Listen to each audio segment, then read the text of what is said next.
Bismillahirrahmanirrahim. Assalamualaikum warahmatullahi wabarakatuh. Apa kabar kalian semua anak-anakku? Semoga dalam keadaan sehat walafiat ya.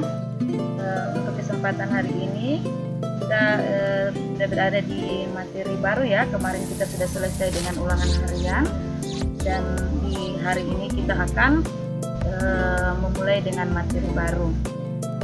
Itu yang kompetensi dasarnya yaitu 3.13, menerapkan sumber daya berbagi pakai pada jaringan komputer, dan 4.13 yaitu menginstalasi sumber daya berbagi pakai pada jaringan komputer. Ya, adapun tujuan pembelajaran yang ingin saya capai bersama kalian. Jadi harapan saya setelah kalian mempelajari materi ini, yang pertama kalian bisa mendeskripsikan sumber daya berbagi pakai pada jaringan komputer. Yang kedua, bisa menjelaskan manfaat sumber daya berbagi pakai itu sendiri. Yang ketiga, bisa mempraktekkan berbagi data, file atau folder dalam jaringan, dan bisa mempraktekkan cara berbagi pakai tentang printer. Oke, langsung kita ke materinya ya. Oke, next. Ya. Oke, sekarang pengertian dari sharing resource atau sharing data, yaitu membagi satu perangkat dalam satu jaringan ke seluruh komputer klien yang ada, seperti sharing file maupun sharing printer. Itu dengan cara menginstal dan menghubungkan perangkat tersebut pada komputer server, lalu membagikannya ke komputer klien. Jadi di sini ada komputer yang bertindak sebagai server dan ada yang komputer yang bertindak sebagai klien. Jadi seperti itu ya. Jadi namanya sharing data berarti men-sharing data yang ada di server itu disalin atau di-sharing ke komputer klien. Oke, lanjut. Nah, fungsinya yaitu dapat menggunakan sumber daya secara bersama-sama. Jadi antara komputer yang satu dengan komputer yang lain bisa saling menggunakan sumber daya dari komputer itu secara bersama-sama.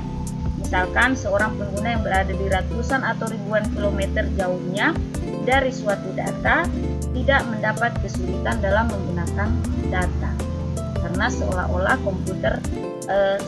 data tersebut berada di dekatnya. Jadi itu fungsinya ya. Lanjut.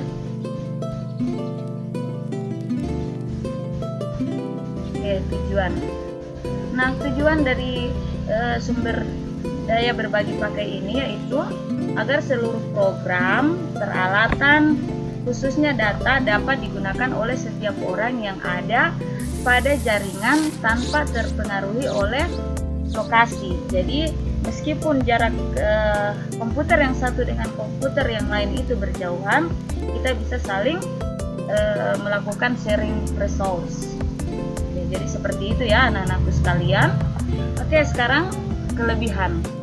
Nah, kelebihan dari sumber daya berbagi pakai ini dari segi efisiensi itu pertama ya, yaitu sistem operasi resource sharing digunakan dengan cara yang efisien dalam pembagian data. Jadi dengan adanya sistem operasi resource sharing ini, maka mengefisiensikan pembagian data dari komputer satu ke komputer yang lain.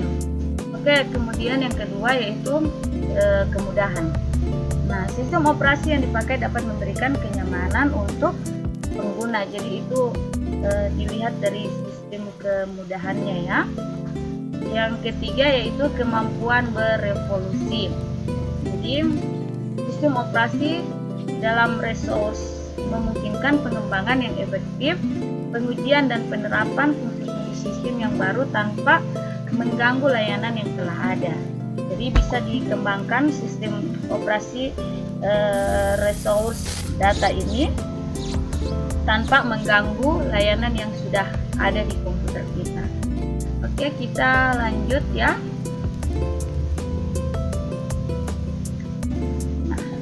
Oke, yang kedua yaitu konfigurasi sharing resource dalam jaringan. Nah, ini caranya ya. Kalau tadi kan saya sudah menyampaikan semua teorinya, manfaat dan sebagainya.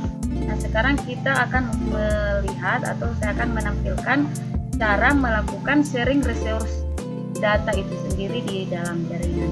Oke, yang pertama, nah, buka control panel.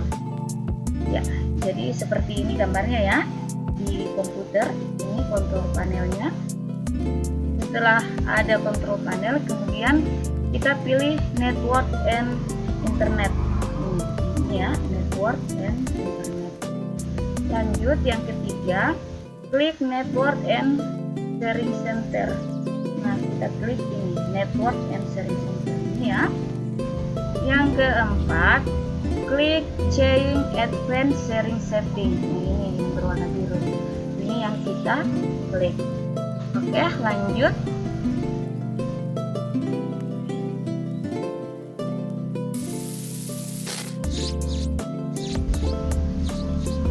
Yang kelima, setting seperti gambar di bawah ini. Kemudian klik setting.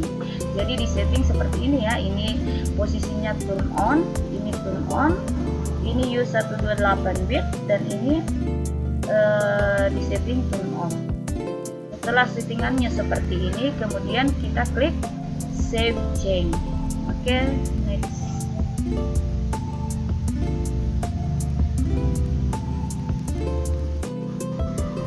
Nah, yang berikut di laptop 1 tentukan folder file yang akan di share.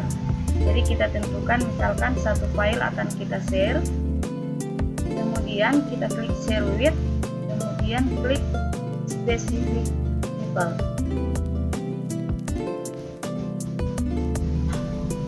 Oke, setelah tampil pilih everyone, kemudian klik add. Selanjutnya muncul folder yang akan di share, kemudian diklik done. Oke, kita lanjut. Sekarang yang ketiga, menguji hasil sharing resource tadi. Jadi setelah kita melakukan share data, kita akan uji apakah data tersebut itu ada atau ada atau bisa di-sharing ke komputer 2.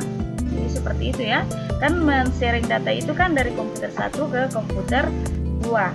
Nah, setelah si komputer 1 melakukan sharing ke komputer 2, maka kita akan melakukan pengujian hasil sharing tersebut di komputer 2. Oke, caranya yaitu klik cek di laptop. Kita cek di laptop 2, itu buka Explorer dan klik network, pilih nama laptopnya. Oke, seperti pada gambar ya. Yang kedua, muncul isi folder yang tadi kita share. Nah, kalau sudah muncul seperti ini isi foldernya, berarti data yang di-share dari komputer 1 itu sudah ada di komputer 2. Itu artinya proses sharing data berhasil kita lakukan. Oke, jadi materi kita di hari ini cukup sampai di sini ya. Jadi materinya sangat singkat dan penjelasannya juga begitu padat. Semoga kalian bisa memahaminya dan bisa lebih semangat lagi untuk belajar. Dan untuk pertemuan hari ini kita akhiri sampai di sini. Terima kasih atas segala atensimu dan semoga kita bisa berjumpa lagi di kesempatan selanjutnya. Demikian dari saya. Wassalamualaikum warahmatullahi wabarakatuh.